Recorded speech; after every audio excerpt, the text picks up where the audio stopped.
What's going on, everybody? What's up, y'all? Welcome back to another episode of Love and Marriage Pillow Talk with the Pinos. Yes, that P right there. Today's episode is going to be a little something special. What we talking about, babe? Something that's very near and dear to my heart. We talk about blended families. Yeah, blended families, so all the ins and outs about that, and the do's and the don'ts. Yeah, definitely do's and the don'ts. Yeah, we're gonna go ahead and get started with that, but first, let's run that intro.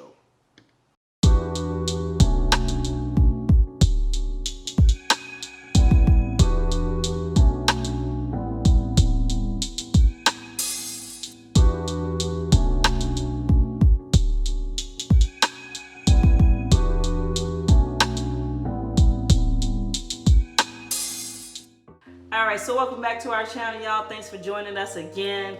So just to let you know, something we're going to start going forward with, we're going to either open or end with the question of the day. So the question of today is, what would you say was the worst job you've ever had? That's a good question, but it's an easy question for me. The worst job that I've ever had would be working at Steak and Shake. When I was living down in Gainesville, that was my first job out of college, actually. Yeah, graduated college and started working for a fast food company. So that was humbling, but it was horrendous. I was on the grill, so I smelled like meat when I came home, and I smelled like dishes when I came home. It was horrible. Like I said, I just graduated college and I got a 4-year degree and all that, and I'm up here scrubbing dishes and flipping burgers, like literally flipping burgers. Like I can do that with ease, but it was horrible. Like basically, I would come home and I'd be stink, and then go to work the next day, have to do it all over again. We didn't even get paychecks. We got paid on a card, like a Steak and Shake card, and it cost like $2 to like withdraw it and put it actually to your bank account. Like, it was crazy. Like it absolutely sucked. I was there 6 months and I could not wait to get up out of there. Like it was, you had to, would you do it again? If I had to, if I had to, I'd do it, to put food on the table. But like, that job was trash. You just don't understand how horrible it was. If you worked in the fast food industry, McDonald's or something like that, you would know. But it was hot, it was stank, it just was overall bad. That was my worst job I've ever had. What about you, babe? Well, unfortunately for me, I can never say I've ever done the fast food. I actually volunteered at a camp, and I did it for like a day, and I was like, this is not for me. But the worst job I've ever had, thanks to a friend who I will not mention, was... You better be watching. Right. For a company called OrderTaken.com. It sounded like a scam. It was a scam. Like, we was literally scamming people into signing up for subscriptions, and when they would try to cancel, we had like these 5 different talking points to talk them out of canceling their subscription. It was truly scam city.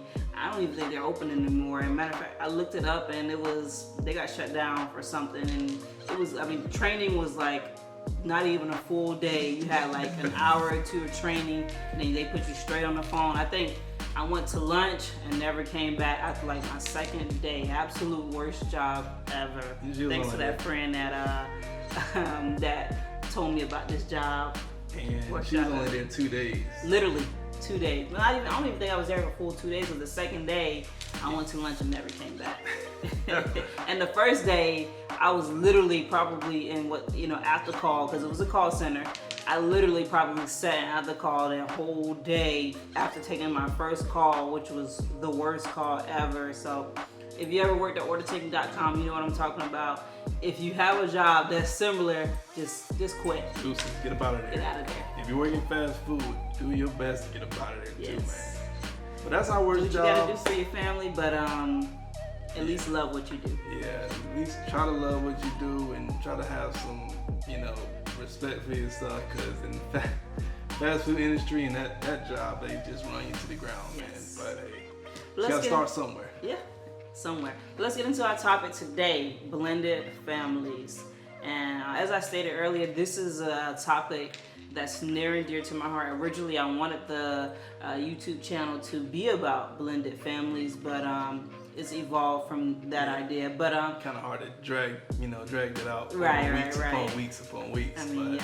yeah. But it's a special topic for me because one, I grew up in the blended family, and I now have a blended family. Yeah. So we're gonna just talk about the topic of blended families. I'm gonna let my husband start, and I'm gonna jump in because I could talk about this all day.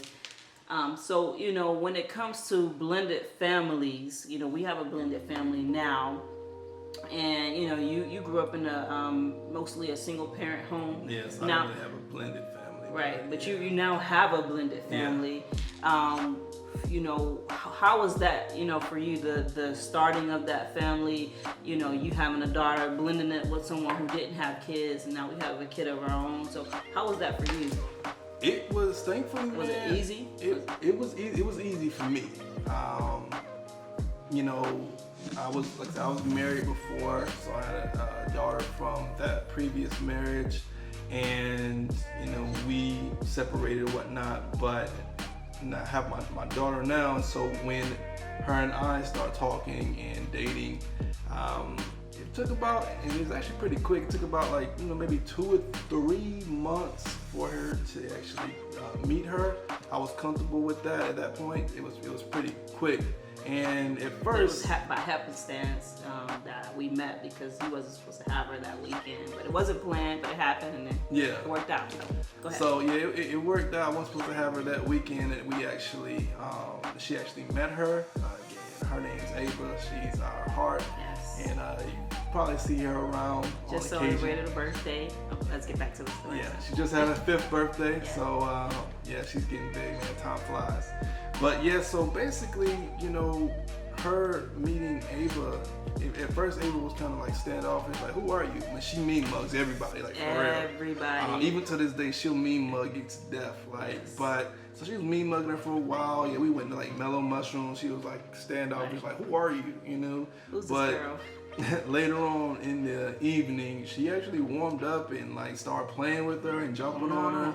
And I was like, ever since that time, like, she's loved her. She calls her Elise or Mama Elise.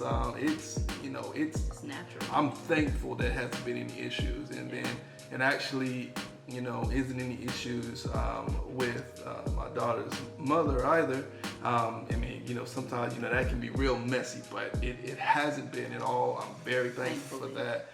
And we still have that respect for one another, and respect each other's wishes when it comes to our kid that we have together. And it's been awesome, like, I should say. Yeah, I would agree. From the beginning, it was just love at first sight. Yeah. And like my husband stated, she mean mugged me for the first couple of hours, and we was actually having a conversation, and she just came and sat on my lap, and it was just instant connection from there. And even to this day, she loves her Elise, and I love her. She's my heart. She asked her to do like stuff, like she don't even come to me. She was like, Elise, can I do this? When Elise, she wake up, Elise, she don't even call me. I'm like, what am I chopped liver? But I mean, I love that. That's awesome. Not everybody amazing. has that, But like, how about you? Like when you were, with your stepdad and your I wanted to, before we jump over to that, because I don't want to discount this. I want people to know how important she is to me, because even when we got married, I not only made a vow to my husband, but I made a vow to her. Mm-hmm. And I thanked her, even though she didn't understand it. I know she understands it more and more as she get older, but I thanked her for allowing me to share her daddy with me, because she didn't have to do that. And even though she was young and she was too young to make that decision, she accepted me, and that was very important to me. But growing up, and my parents were married for 13 years, and then they got a divorce, and both my parents remarried after getting a divorce. And I would have to, a transparent moment for me, as a child, it was very difficult. Not because, I didn't want my parents to remarry, but because I didn't have that my blended family didn't, it wasn't love at first sight. At least for the parents, for me, I loved my stepmom, I loved my stepdad, and I still do. We still have a very good relationship, and it's always been that since day one. But for the parents, it wasn't that easy. And if I can be honest, my mom and stepmom did not. They didn't have that, what I have with my bonus daughter's mom. They didn't have that until a few years ago, and I'm 31. So, and I met both, this was back when I was a teenager. So imagine the time that it was for me being uncomfortable, feeling like I was that, the go-between the two parents, not wanting to disappoint one and not wanting to upset the other. It was very having to choose. Yeah. And I would say for you, if you have a blended family, if you have younger kids or even older kids, never put that child in the middle. Never talk bad about the other parent or the step parent to that child, because whether you know it or not, they're listening, and they know when something is not right, when there's bad vibes between the adults. So don't be that parent that bad mouth the other parent. Yeah, and like I never ever, I never even to anyone really, but I never bad my daughter's mother to anyone, or in front of Ava, in front of my daughter, or anyone.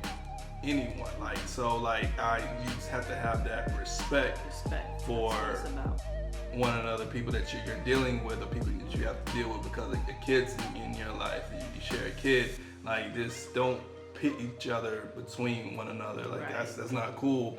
It's important for us to have strong family bonds, and if my wife said, if you're in a predicament or you're in a situation where you have a blended family, where you share a kid, like you share your child with someone else, you are a stepmom, you are a stepdad, or you are the step kid, or we don't even use step, we use bonus. Yeah. But if you're part of that blended family, just try your hardest to respect one another, because it goes a long way and it makes it easier in the long run. Right, and you took some of the words out of my mouth. We don't use step in this house. She's my bonus daughter. As a matter of fact, when I'm mentioning her, I call her my daughter. Yeah. And the only way I ever would say bonus is just if someone asks me, do you have how many biological kids? Just to differentiate. Yeah. But she's my daughter. Blood cannot make us closer. But if you have a blended family and you haven't done things right, you can change that, turn that around. Yeah. If you've been that parent that's been bad mouthing the other parent, start today. And start, just speaking positivity about that other parent, even if it's not positive right now. Just start, saying, try and start by, hey, how you doing? Yeah. And then let it grow from there. I promise you, it'll mean the world to your kids, man. They'll see it, and it just mean the world to them. So just think about that. For me, at 30 years old, seeing my mom and my stepmom be able to have a conversation and go to lunch at 30, that meant the world to me. Yeah. So imagine a 5-year-old, 6-year-old, 3-year-old, what that would mean to them to see their parents get along. Yeah, definitely. So yeah, basically that's our show for today, man. We just wanted to touch on that, and it's a very important topic to us, and I know it's an important topic to you guys. So drop comments below, man. What do you think about blended family? How do you guys handle your blended family? How do you guys handle being a bonus daughter or bonus son, or how do you handle being having a bonus daughter or a bonus son? So all the ins and outs about that, tell us, drop your thoughts. If you have questions. If you have any questions. Yeah, about our topics, we would love to elaborate on your questions on future episodes. Drop your questions below. Yeah. We'll have a way in which you can get those questions to us, but for now, just drop them below in the questions. Below. I promise you, we'll read them. We'll read them. Yeah, we'll discuss them on future episodes. We may Yeah, not be able to for get to all of them at one time, but we will try to get to your questions on future episodes. Yeah, because like I said, this show isn't just about us and about our life. It's about inspiring, and that's what we hope to do. We hope to inspire. We hope to have fun while we're at it, man. So that's our show for today, man. Yes. And yes, like I said, with the Pinos, Yeah. and Make sure you like, share, and subscribe, and follow us. yep, please do so. That's how we gonna put food on the table. I'm just playing. We got full times, but you know what I'm saying. We hope to see you soon, and thanks for joining us. Peace. Peace.